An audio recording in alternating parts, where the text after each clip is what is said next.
You know why Apple was down on iPhone revenue? It's because I didn't buy one. That's my fault. Yeah. Maybe if they give me a good deal, I'll buy one this quarter. If you listen to him, Apple. Hmm.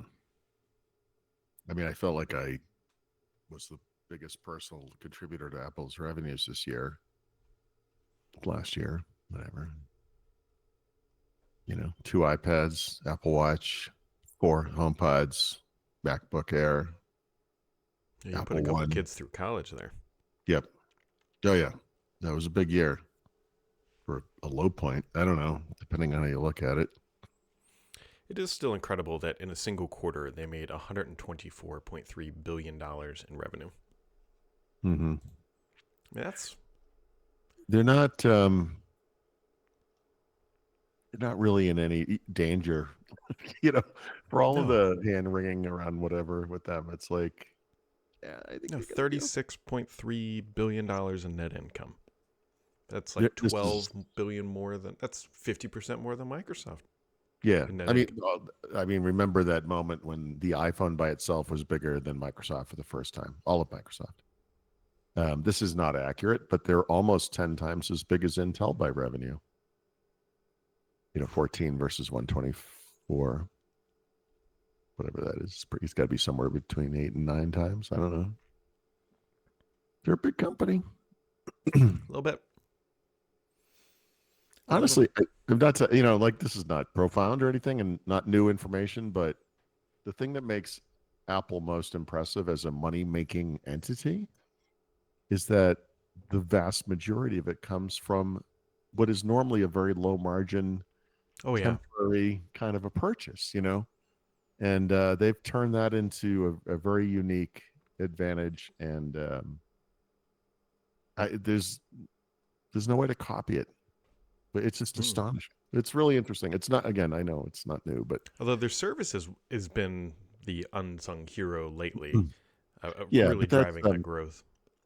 yeah, but those would not exist without the Oh, devices. Like, correct. Like you have to get the hardware out the door in a yeah, volume and then be able to and fund keep everything else. selling them on some churn rate. I mean, the reason Apple is so all in or whatever in services is because they've kind of hit a wall on upgrade cycle across all their devices, right? So there's a steady, loyal customer base who is upgrading when they can or will or whatever, but that gives them a way to spend money on Apple products in the meantime, I guess.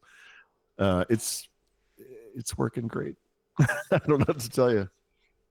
You know, I the only suspect they have a similar scenario to Xbox and PlayStation, meaning that people who have iPhones, they're not switching to Android. People who have Android phones, they're not switching to iPhone. I'm sure there's some small fraction, you being one of the people who sometimes ping pong back and forth.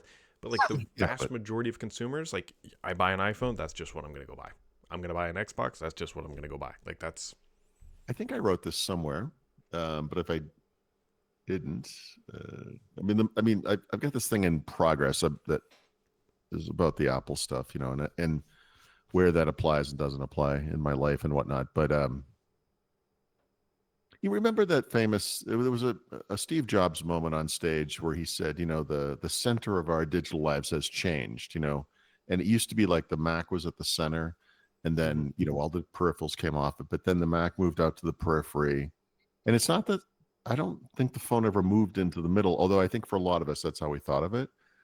Um, I think the phone has moved out of the middle. I think the phone is, if you get an iPhone, like if you were to buy a new iPhone, it would be better for you in whatever ways. Maybe the camera would be better, Mhm. whatever the improvements are. But the big thing for you is you're just plug and playing a piece of this ecosystem. I think the ecosystem is the middle of it, and that Apple customers all have some combination of Apple hardware, software, and services that they're using every day. And the reason it's so useful to them as a whole is because they work together. I think I think that's the fundamental success. If you look over at like Google and Pixel or Google just an Android or whatever, it's not as cohesive. There's not as much. It's not as complete. And I think it's because it's more of an open ecosystem like we have it with Windows, right? So inherent advantages and Mhm. disadvantages. I don't know. It's not like Apple blocking out third-party services. So, if you want to use Gmail or you want to use Google Photos or whatever it is, no problem. But you still get the advantages of that Apple stuff where you want it, and you get the advantages of everything you could have on Android. It's a tough thing to compete with. It really is. Yeah. Anyways, you can now play, well, not now, but you'll soon be able to play Forza on PlayStation 5. The interesting thing about the timing of this, which wasn't said, this game said, so they're bringing Forza Horizon 5 to the PlayStation 5 in the spring. The other thing that's also launching in the spring, which was not announced support for, would be the Switch 2. I'm wondering if it's going to land there as well. I think there's a timing for the Nintendo stuff that Microsoft is obviously adhering to, right? You don't want to. Has anyone come out and said this will be on the Switch too? This exact No, I thing, don't whatever think so. some game. Yeah. So I think you want to be part of that announcement, right? I wouldn't. Whenever Nintendo announces, and whatever the timing is of that platform, all the big software publishers are going to want to be in there. They're going to want to be part of that, and it's going to be a big day. I mean, Forza Horizon 5 on a Switch, that's a pretty good title that would be, do well. That kind of thing. Those games are kind of unique. There's something weird about them where they can. Racing games used to be, remember this back in the day, like a PlayStation or PlayStation 2, even whatever, that it would kind of draw as you went into the distance, like you could see it happening, in real time. Now it's this, it's insane, right? They're beautiful. And somehow, even on a fairly low end device, racing games seem to just work well. There's something about maybe the way they draw, whatever it is, but there's no doubt that kind of game will run great on a Switch, right? Right now, it would run great on a Switch, I bet. So yeah, that's a good kind of game for that system, I think. I wonder if they do Indiana Jones. Jeez. It wouldn't surprise me. Yeah, I think all the big stuff across the whole catalog of studios, I can't even keep track of it all. The Bethesda Doom game, right? Mm-hmm. That'd be great on that little thing. That'd be I would fly with something like that. That'd be great. Yeah, I'm curious how multiplayer games work. I'm not quite as familiar with the Switch infrastructure of how that would, like Sea of Thieves. That's not on there, is it? You know this better than anybody. It's only a matter of time, man. You're going to be in some lobby in Call of Duty, looking at the icons next to everyone's name. It's going to be like a little picture of a PC, a little picture of an Xbox, a little picture of PS, whatever. And there's going to be a little Switch logo in there. It's definitely going to happen. Yep. Yeah. What if the Switch is Microsoft's game held strategy, handheld gaming strategy? Jeez. They just slap some green Joy-Cons on there. Oh my God, the Switch OEM program. Can you imagine the riots? Phil Spencer's like, yeah, we got to do it differently than everybody else. And look, we found a way. Oh, yikes. It's just him in the background spray painting a Switch green. If there was a knock against the Switch, it came from kind of the so-called hardcore gamer types, the guys who like AAA shooter type games, whatever. Okay, fair enough. I don't know enough about it. I'm sort of sitting there thinking those could probably be done. I remember there was that like Nintendo Wii version of Call of Duty 3 or whatever, right? Which you could use like the nunchuck thing to throw a grenade and stuff. It was kind of fun. Like it was fine. Like, but to me, the big deal with Switch 2 is kind of overcoming those complaints in a way, right? Because they obviously hit the whole mainstream Disney market, whatever. If they could attract people who might otherwise buy a Steam Deck or what these new handheld gaming PCs, which inherently compromised really just by architecture, OS compatibility, whatever. I think I don't know. We'll see. I'm curious about all of it, like the hardware, suitability for that kind of game, and then what partners sign up. I think it's going to be big. Then also yesterday, it feels like an eon ago, new Surface Pro hardware. Have you caught the full name of these things, by the way? I don't. I paid almost no attention to this, but no. What is the full name? So we'll just use Surface Pro. Yeah. So it is the Surface Pro for business, Surface Pro 11 for business, 11th Actually, I just screwed that up. It's Surface Yeah. Pro 11th edition series. 11th edition. No, worse than that. Series 2. Because there's already a Surface Pro 11th edition, which Oh. launched last year. With Meteor Lake, right? So this is okay. I So think the it might be the series. ARM ones might How did you be say this? 11. It was edition or series 2? What? How did you It's call Surface Pro 11th edition Series 2. Series 2. So series 2 maps to the Intel Core Ultra, what they now call Series 1 and Series 2. So Meteor Lake Ultra, Lunar Lake. Anyway, I look.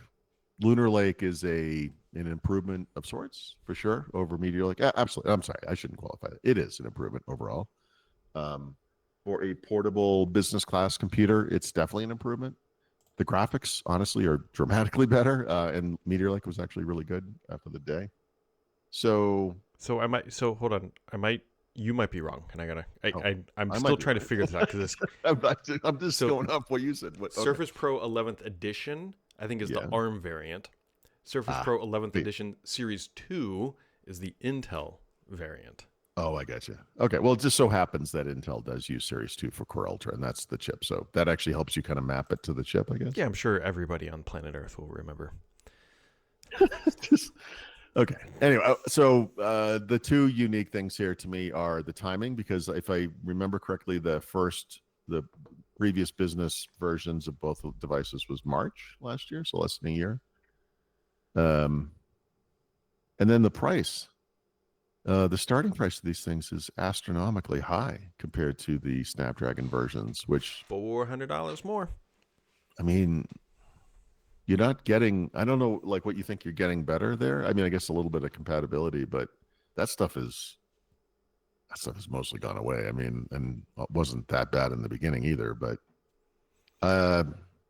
Yeah, but corporations at scale are still buying the Intel, and I suspect they're not going to be paying $400 more per device. Intel stuff known, especially in the business space, to have some margin in there that they can. You're right, I guess. I mean, and this is definitely the conventional wisdom, but I often wonder if that's a little overblown as an idea. Just that I find it hard to believe that companies would not value something that would be reliable all the time and just work and have an incredible uptime, and was in fact perfectly well compatible with everything you're using to begin with. Like, I don't know. I've run into so few problems running software aside from very esoteric, ancient, often software code bases that I hear about from others. I mean, for the most part, it just kind of works. I feel like this argument is getting a little weak. The problem is you're not wrong. However, let's say it's 99% compatible, and you are buying 30,000 of these for your office, and then all of a sudden 1% of your software doesn't work. And you wouldn't buy. No, that. of course you wouldn't buy that thing if that was the case. But what I'm saying is, someone's testing this and says, "Look, this is our software suite. It works. So we're giving you. We're not giving you. We're deploying these things." And then one of the employees comes back and says, "I'm running this thing over here and it doesn't work." Which, by the way, don't think it's going to happen a lot. But okay, fine. They would say, "Well, that's too fucking bad. That's not part of our official software suite. We tested this, so don't run it. Run it on your own computer." I like, the point of this would be that they actually test it. And if and when it works fine with everything they actually use internally, which I think in 99% of businesses, or 90-something% of businesses, that would be true. What's the weird software companies of business are running? Like whatever it is, it's not something off the shelf. It's something that's been written internally. That's right. But that stuff would work unless it's something that's really weird, needs to hit a serial port because you're in manufacturing or whatever the nonsense. Whole demographic of. Yes, but that's not a typical corporate deployment. I'm just saying, like, that's a very specific use case. And when you have a business like that, by the way, then that part of the company probably should be stuck on those Intel crap houses or whatever they're called, and let the traveling executives use something that works great. The part of corporate deployments is that not everyone has to get the same thing. Give the right devices to the right people. I just feel like this argument is so. I don't mean you're making this argument. You're correct. It is the argument. I'm already crying on the inside.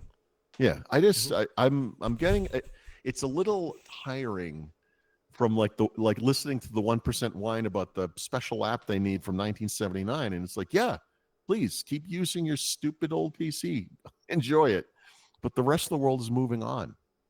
And like if that app is so important to your business, why can't it be updated?